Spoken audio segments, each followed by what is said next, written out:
The Americans and the Israelis, they have very similar interests and they're aligned on a number of things, but um, they live very different lives. They live in very different parts of the world, and their perspective on certain issues can be quite distinct. When it comes to Syria, I mean, you have to look at the Israelis and say, okay, post October 7th, their tolerance is pretty low. Their tolerance for jihadis is pretty low.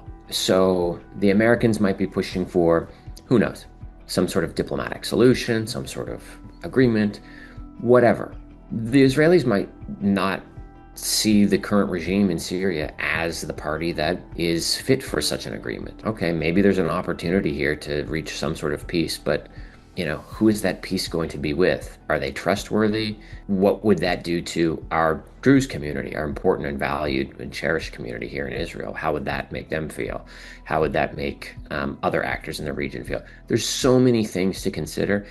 Previous point that Israel's tolerance is very low, if non-existent. October 7th really changed everything, and Israel will never again sustain an October 7th. It doesn't matter if it's the Syrians who want to plan something like that, or if it's the remnants of Hamas or Islamic Jihad, or their backers in Iran. The Americans are very sympathetic to the Israelis, and they understand and support that the road ahead is challenging and complex. And despite there being, certain officials in the U.S. government who object to, even the most basic elements of Israeli safety and security and sovereignty, I think it's safe to say that the major decision makers in America, the ones who matter most, support Israel and their ambitions and their long-term